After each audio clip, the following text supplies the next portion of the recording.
अस्सलामुअलैकुम सामीन। 7 ज़िलहिज्जा और 26 जून है। ख़बर का उन्वान है कम अज़ कम रामायण और क़ुरान को तो बख्श दो।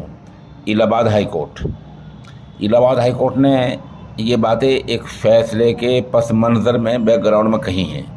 दरअसल एडवोकेट कुलदीप तिवारी ने फ़िल्म आदि पुरुष के बारे में एतराज़ दर्ज कराया था। उन्होंने बताया था अदालत को कि इस फिल्म से, आदि पुरुष फिल्म से, एक तबके के, एक समाज के मजहबी जज्बात मजरू हुए हैं, फिल्म गलत बन गई है। तो हाई कोर्ट ने इस मामले को लेकर सेंसर बोर्ड और फिल्म साजों को कड़ी फटकार लगाई है।